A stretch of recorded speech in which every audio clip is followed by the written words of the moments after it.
Hello boys and girls. Have you been looking for birds in your garden? I have. Yesterday I saw a robin in my garden. I knew it was a robin because of his red breast and his brown feathers. But do you know what else was in my garden? There was a second robin. Now that hardly ever happens because robins are very territorial. That means they guard their food patch really well and they keep other robins away. So I thought to myself, how can two robins be in my garden?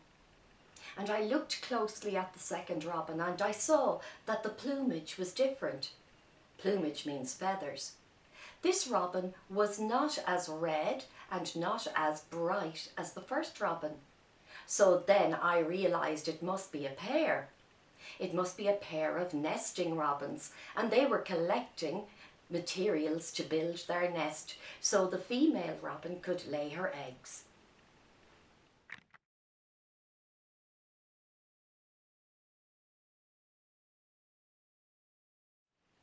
I have a nursery rhyme that mentions the robin, but it's a bit unseasonal. By that I mean it's really a winter rhyme, but I thought we'd try it anyway. We haven't done this one before, so listen first. The north wind doth blow, and we shall have snow. And what shall the robin do then, poor thing? He'll stay in the barn and keep himself warm, and hide his head under his wing. Now you can try it with me. The north wind doth blow, and we shall have snow. And what will the robin do then, poor thing? He'll stay in the barn and keep himself warm and hide his head under his wing. Now let's say our tongue twister. I want to be a wallaby like Willoughby. When will I be a wallaby like Willoughby the wallaby?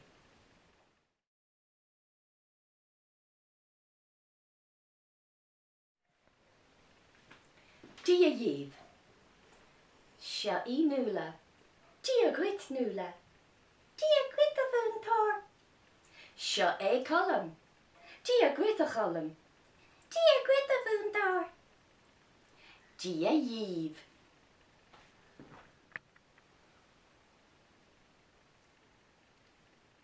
Nuala tá spón dom the love. Sha I ma love. Colm tá spón dom the love.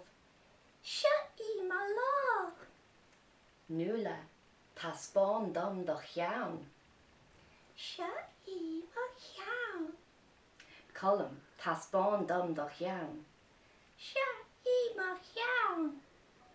Nuala tá spón dom cos Colm. Shachas! Slán!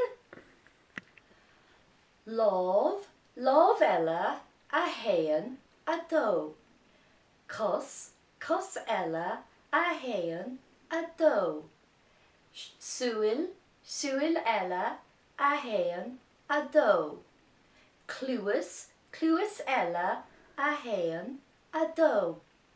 Ceann, Shrone, Bale, Smig, is fiacla bona, is jig sa vale. Now today's story is another story about a rabbit.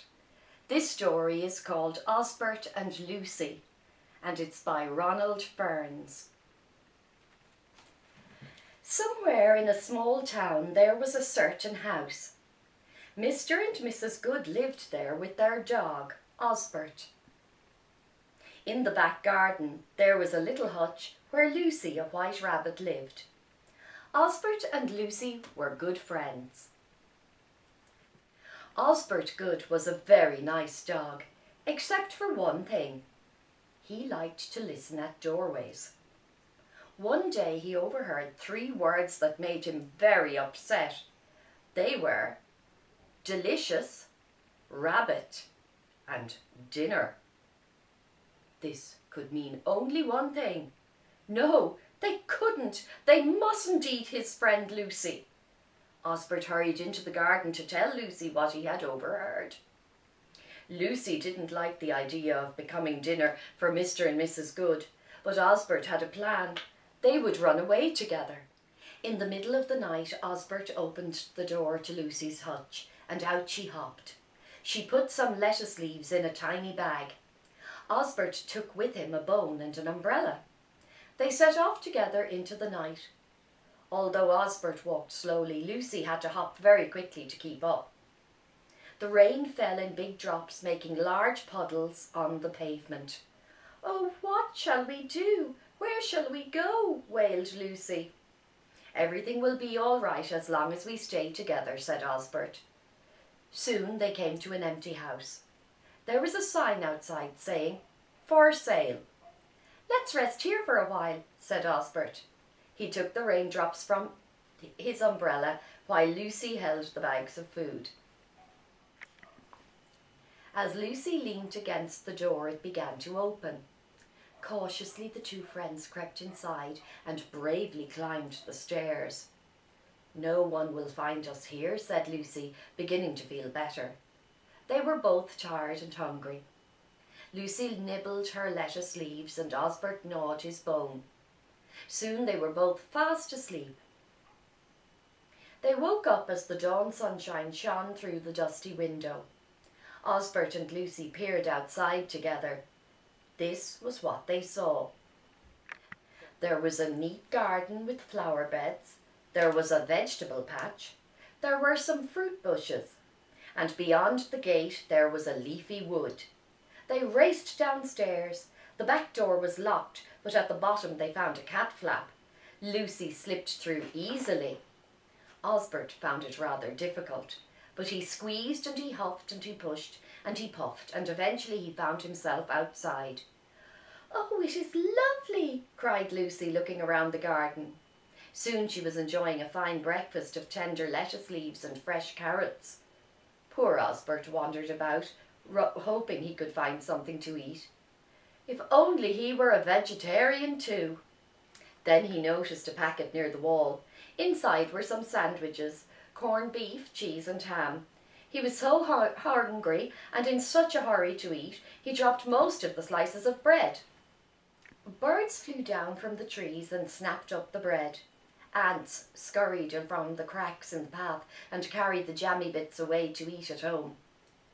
Soon everything was gone and Osbert could find nothing to eat at all.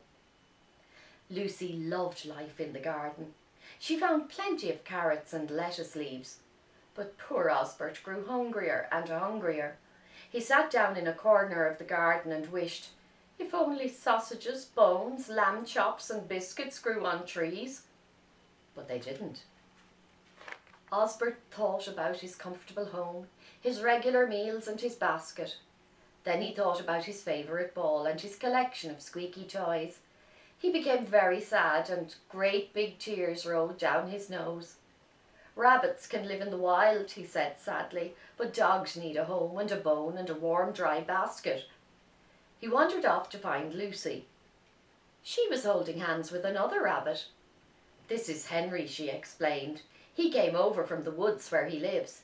He has asked me to marry him, and I feel like saying yes. But what will you do, Osbert?"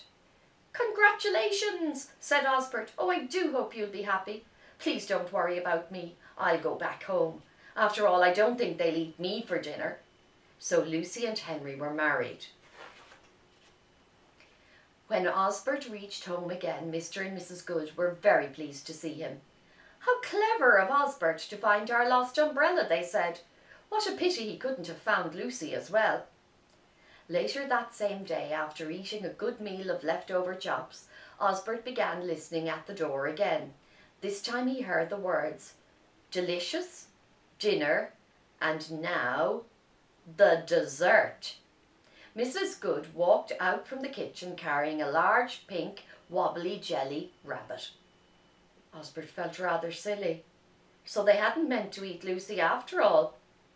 Still, he was glad he and Lucy had run away, because now he could visit Lucy and Henry in the wood.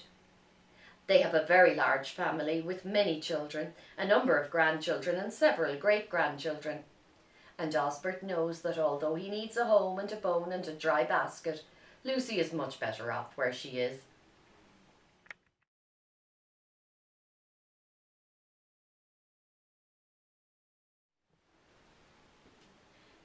Do you think Osbert learned anything in this story?